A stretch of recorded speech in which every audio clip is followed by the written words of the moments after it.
And good morning, everyone. Thank you for being with us today. We have a really exciting show, and I think you're going to really enjoy it because we're going to talk about our programs and pricing.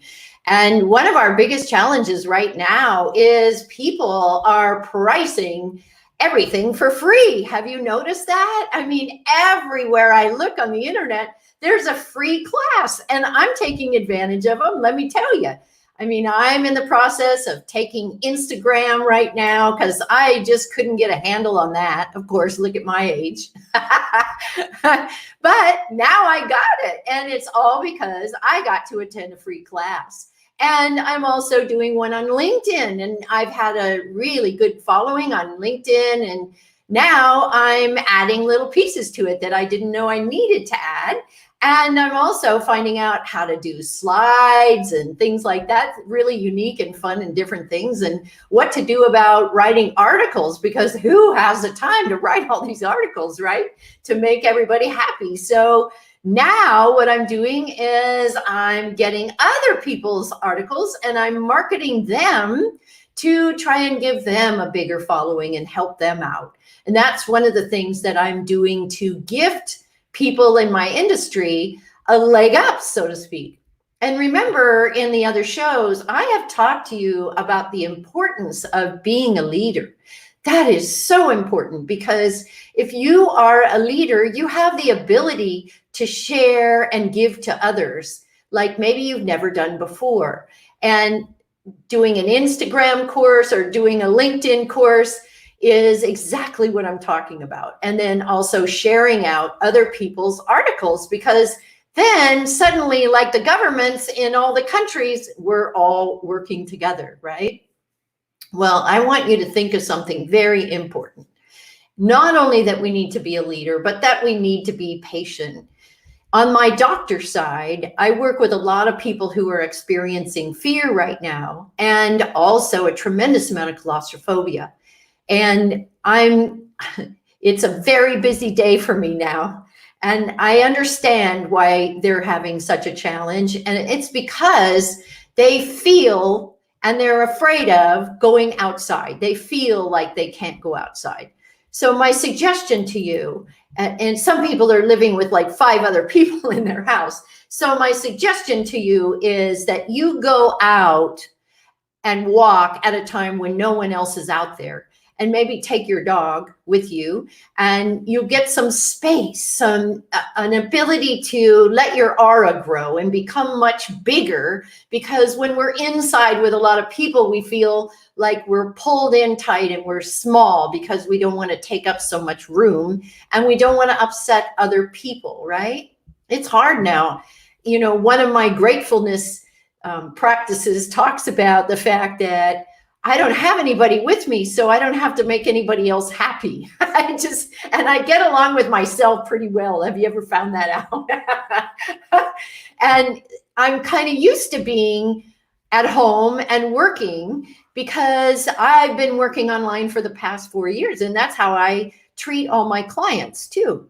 And so I'm getting a lot of new clients because so many counselors don't work online. They have an office, so they make people go to their office, and so people are coming to me because I am online. So what I'm trying to tell you is there are shifts that are happening. Business isn't being done the same way as it's always been done. I'm already seeing that because people who are trying to charge for expensive programs, they're not getting any audience. I've seen this time and again recently. Which brings me to what I want to talk to you about today. And that is that if you do have a program, now is the time to think about pricing it properly. And I have this fabulous woman that I just adore in Switzerland. She's coming to us from Switzerland this morning. And she is the pricing lady. And I can't wait to hear what she has to say. And I'm sure that you're going to learn a lot. And I will too, because I sure don't know it all. So let's bring her on right away. I don't want to wait any longer. And I'd like to introduce you to Janene Liston. Hi, Janene.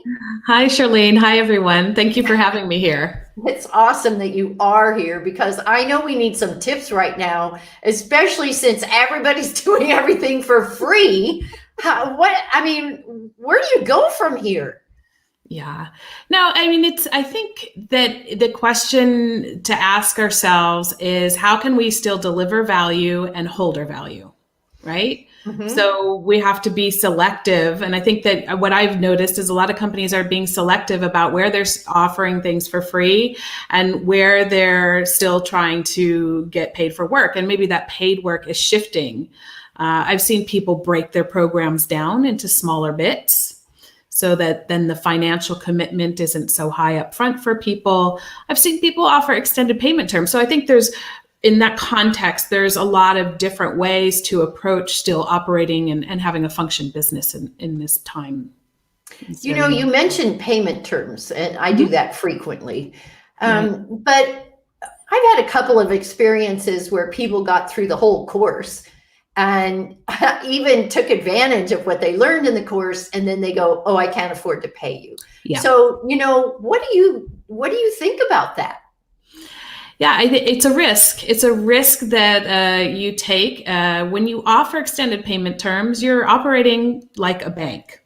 So I would say, first of all, I would make sure that people are paying a little bit more for that, not just for extra fees and things like that, but also to have that opportunity to be there so that if someone doesn't pay the last installment, maybe you don't cover the whole thing with the extra fees, but you recoup some of it. And so it's still palatable for you. And then there's other businesses where, quite frankly, they just don't offer extended payment terms. Full stop, because they don't want to take that risk and they want people to be fully committed throughout the entire process. When you have that pain of paying, then there's a little bit more commitment from from clients and customers, right? Right. And they actually show up for what they pay for. Exactly. Which takes me to this free thing that's going on. Right. I think that it's good that people are maybe doing their intro courses for free now. Mm-hmm. That's kind of what I'm seeing because I'm a real beginner when it comes to Instagram. So it's been perfect for me. Right. But I think if I want to do anything more intense or maybe want to set up a certain theme or something like that, then you'd have to pay, right? Right. So what you see people doing is they're trying to still deliver good value to their clients. And I've seen people do it in different ways. Some companies do it in the context of their core offering. So, like for me, I would do it in the context of pricing potentially. Or I see other companies, they do it not in the context of their core offering, but on things that are sort of supporting that. So, for example, a book club that is of interest in some context to your group, but maybe it's not on the same topic. So you see people trying to hold the value in different ways. And what they're trying to do is maintain that connection, that relationship, and that contact with people who could be clients later on, say when things get better or we find a way to proceed in these difficult times as well. So it's all about trying to maintain that relationship and keep building it in other cases with the customers that are out there. Yeah, that's a really good point, to try and maintain your relationship. What I'm doing is to build my Facebook group because now at this point we have the Authors and Speakers Visibility Playground. So we're going to do free masterminds for businesses in that. And also we're going to help authors get their books sold. That's the big thing because so many authors have just shove their books under their bed in boxes, right? I can't tell you how many people I talk to like that. And there is a way to get them out there. I've done it myself because I never teach anything that I haven't done myself because I don't know if it could be done or not. So I've learned a lot of techniques about what I can do. And I want to teach those authors how to do that and get their books out there. So tell me something. with a program, so say they do a free program to start with, then how do we look at the next level or what, and price it properly? What are your thoughts on that? Right. So the first thing is always think about what's the intention. So if the next step is one of several steps, or if it's the end game, so to speak, or one of your end games, because you will have a different intention behind how you position it from a pricing perspective. If it's, one or step 2 in 5 total steps to get them to your main offering, or if it is the main offering itself. So that's the first thing, is to think about the intention. And then also you have to consider what I call the price setting thought process, which has 5 steps to it. Understand your customer, know what you're offering, and quantify the value. So you create the value and quantify it in your offer. And then you look at, what's my strategy with this price or this product or offer. The 4th one is looking at the marketplace, what else is going on and how am I positioned relative to that? And the last is to check your cost and profit. Yeah, can I actually earn enough money with this in the way that I've priced and positioned it? So you want to take a look at those 5 steps and in order to understand where to set your price. Now, of course, if it's a core offer, you're going to look at all 5 steps really intensively. If it's just the next step in a series of offers, then the really great thing is that the price is going to be somewhere between your core offer and the free offer. So it's going to be in there. And it depends on how many steps you have and where you're leading them to. Janene, so say you have a program and you have 6 modules in it. How do you quantify that pricing? How do you know where it lands? Or say it is in that next level, not the free package, because that's easy. We already got that price. That's figured out. And also, I'd like you to talk about the marketplace, because I'm always talking about the target market and who we're marketing. So would you mind answering those 2 questions for us? One is, how do we figure our pricing if we have like 5 or 6 modules? So do you mean each module is priced separately? No, as a whole. The one whole package. So what would be the average? Okay. Well, actually, it really depends on who you're targeting.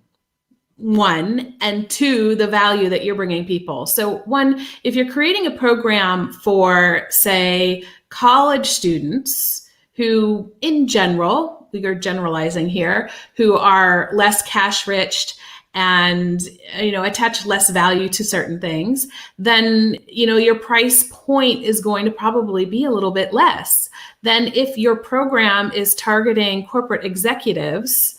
Then your package or your offering is going to probably be at a higher price point. That's why I say it very much depends on who your target audience is. So that's my first point, is you got to be clear on what it is and what they value. Now, let's take a look at value for a moment, because it's important to understand what value you are creating. So if you're creating an offer that saves people time and money, or if you're creating a program that helps them to reduce the risk, let's say you have a program that's geared towards small business owners and it reduces the risk they have from a legal standpoint. For example, I'm making this up, but just to illustrate and give you an example here. If it reduces their risk from a legal perspective, there's a value you can attach to that. So maybe the fines for, not being compliant with these things tend to be in the tens of thousands of dollars. Well, then you having a program that costs $1,000 compared to the risk of being fined for tens of thousands because you're not compliant is very important in terms of where you start to price things. So 1,000 versus tens of thousands is not a bad investment. Most people would take that. Even if it was 5,000, as long as you were really helping them reduce that risk of tens of thousands, you could actually potentially price it at 5,000. So you have to think about the value that you're giving them as well as who they are. So that's the first question. Now I'm having troubles remembering the second question. And I forgot it too. Okay, well, you answered the question that I had with regard to the marketplace. Yeah. That was really good. And I really appreciate the thought process on how you created that, because yes, you're right. Like, I have a client that works with entrepreneurs regarding copyright and licensing. Mm-hmm. And when you think about how much money a person could conceptually make based on licensing their product. So let's give an example. Maybe she wants to license somebody who's doing a program for $10,000. Mm-hmm. And she had 10 people that took on that licensing project. They'll go, if they go out and sell it for $9.99 per person, Mm-hmm. then they're going to pay it back almost immediately, right? Right. So then would that $10,000 be enough, or would that be reasonable? Because there's not a lot of risk. They could just do one course.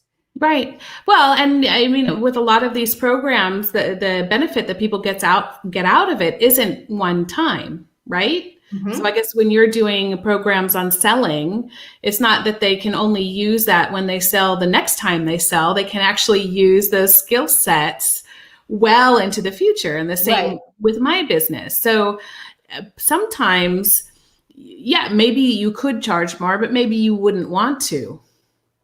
Yeah. Maybe you think that, okay, this, even though they can earn tens of thousands or reduce the risk of paying tens of thousands, actually 5,000 is okay. That's a price that I'm happy with for my business, and I think customers are going to be willing to pay. So it's not about taking advantage of people, but it is about being very clear. I say you have to create the value.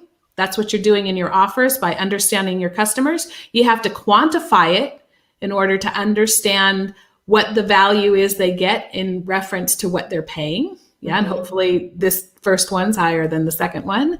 And then you have to be able to communicate that value.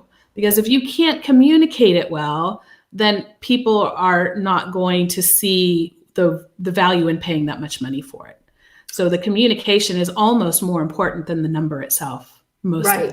You're absolutely right. Because, having been in sales for so long, the benefit of what you're selling is always what you're talking about. Right. Not about the program, how you do the program, how you promote the program, or any of that, because they don't care. Right. I've been to so many networking groups, and I don't know about you, Janene, if you've been in that position, but they come up and they say, oh, this is what I'm doing, and here's how we do it. And by the time they get done with here's how they do it, I can't handle it anymore. I'm like drifting off, looking out the window. And I notice that people at networking groups are doing that when we used to be able to be together, right? Yeah. But if you talk about the benefits and what it is that they're going to get as a result of working with you, that's all they care about. Yeah, it's absolutely true. And here's the thing, because I hear this from people all the time. They're like, well, I'm a coach. Everybody else is a coach. So there's really nothing different. Here's a really important point to remember. If you communicate the value better than your competition, even if there is no difference, and I'm convinced there always is, but even if we say there's no difference, if you communicate value better than the other guy or gal, you have a competitive advantage. And the best way I can express this, and this is a little bit of a funny one, is you walk down the street and you see two lemonade stands. One says lemonade 25 cents and the other says lemonade 50 cents. Now, which one would you buy? And people give me all kinds of reasons why they would buy the cheap one or the expensive one. And we can say it depends on who you are, where you live, what your economic background is. Do you like children? So you'd buy one from each of them. There's all kinds of things that would influence that. However, if you saw that one of those, the 50-cent one, said lemonade 50 cents, and then in parentheses, clean water included, I bet you 90% of people would buy the one for 50 cents. As opposed to tap water, you mean? Yeah. That's a Or, no-brainer. I mean, here in Switzerland, I'm sorry, I closed the blinds, but obviously not enough. So I was trying to avoid it. But I don't want to move off the screen completely. There we go. Okay. Yeah, perfect. Yeah, so it's I can't emphasize enough that don't think that, or let me put this a different way, realize and understand that if you can communicate the value of what you deliver better than someone else can, you are going to have a competitive advantage. Absolutely. I agree. I love your example of the lemonade stand, and I hope everybody remembers that. And I'm going to put a little message out that says how you can be a better coach than others. I mean, that kind of says it all, right? Yeah. Because like you say, oh my gosh, every time I turn around, there's another coach out there. And I'm saying, look, what background do you have? What licensing do you have? Because even I was even on a big, not a hangout, but a big Zoom meeting with a whole lot of people. And this woman came on and was talking about all these supplements you should have right now. And she held up a box of supplements, and I wanted so desperately to say, so what gives you the credibility to tell these people to take all of this? Right. Because there's so many coaches out there, but they don't have the credibility and they don't really know what they're doing other than their small area of expertise. Right.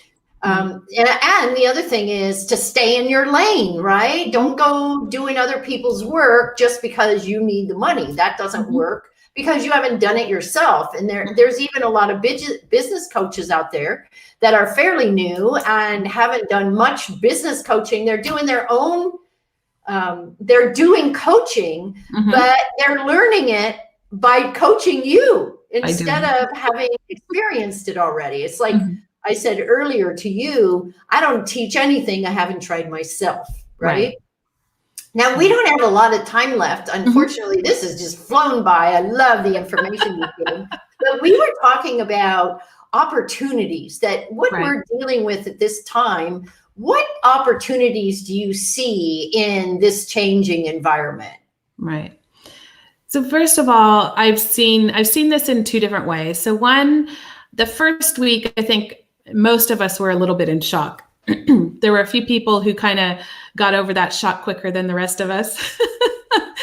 And I was watching that. I was observing, what are they doing? How are they adjusting? Where is this taking them? And then, in my own business as well, or with my, close colleagues who I work with very often, I was also, having discussions with them about, okay, so what can we offer? How can we pivot this? What is going to work now? And what I've seen is, okay, excuse me, there are many people. I have asthma we have terrible allergies all here. Right. I'm just teasing you. Go ahead. So I'm healthy minus the allergies. So what I'm seeing, so let me first be clear. There are many businesses who have had to completely shut down, and there feels and it looks like there's not a whole lot of opportunity until things open up again. And I don't want to diminish the situation they're in.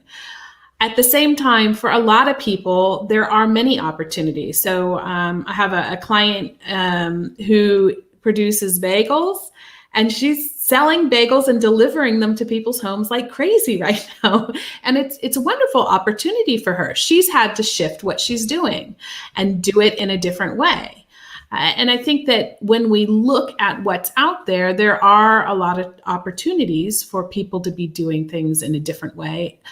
The first thing, though, is we have to be open to that possibility. So if we're walking around telling ourselves, well, I can't work in this, I can't earn any money, I can't, I can't, then, it's almost a self-fulfilling prophecy, or at least it will be harder to be open to those opportunities when they are presented to us. Absolutely. Absolutely. So Janene, you have been wonderful. I appreciate that you're here all the way from Switzerland. I love this, how the internet works, because we can have our friends from all over the world. All over so the world, easily. exactly. I want people to be able to get a hold of you. So why don't you share how that could happen? Yeah. So there's what I've got for you is I've got my pricing scorecard. This is a survey. You fill out a bunch of questions, and then you get a personalized scorecard from me with your personalized results in it, and you'll be able to see. So I use another 5-step system I call it the Bridge to Profits and Financial Freedom. And these are the 5 key areas of pricing that a business owner needs to be able to, say, master, in a sense, in order to be pricing most effectively. So you get a score in each of those areas, and then you get some tips on how to start and where to start improving. Awesome. Perfect. So if you want that scorecard, it's free, right? Like so many things are right now. And it's really good to be able to check yourself and make sure that you got it priced properly, because if you're not getting any clients, then they don't believe in you because your pricing was too low. And if you are pricing it too high, then you've got another problem. You're not getting any clients that way either. And my guess is that your pricing scorecard will give us the sweet spot for where our pricing should be. Is that right? Well, I would word that maybe a little differently. Good, it's your product. So the scorecard is really about your skills and understanding pricing in your business and what you need to do in order to do it right. Yeah, so we look at the skill sets, and pricing is a journey. We call it a marathon, not a sprint. So what it tells you is it tells you where you are right now, and then it helps you to understand where to start making improvements. So do you need to understand your customers better, or profitability better, or having pricing discussions, which is everybody's favorite?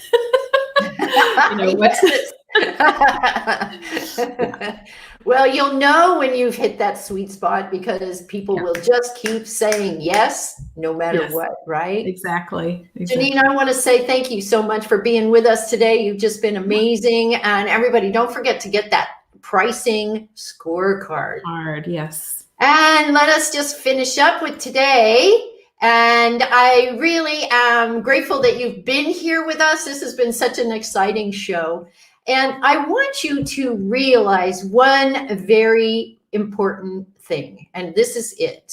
We are pausing our lives for life. And I want you to think about that you need to be the strong person, because there's so many people who aren't strong that really need your help. So what I want you to do is really think about how you behave during these difficult times. And that's all you're hearing everybody say is, oh, we're going through difficult times. Yes, we are. But to be honest, we have a lot of difficult times. They're not just this kind of difficult time like we have with the coronavirus, but there's other difficult times. There's been times when I only had 15 cents in my pocket. You think that wasn't difficult?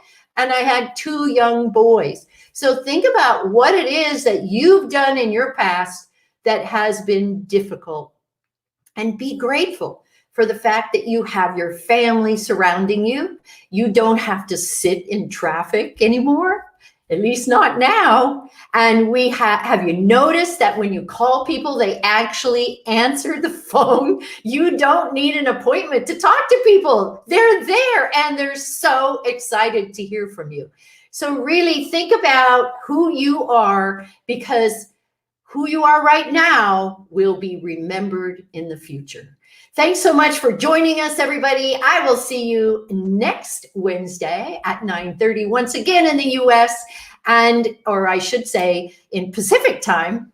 And have a great week, and play games, do puzzles, and enjoy your family. Take care. Bye-bye. Namaste.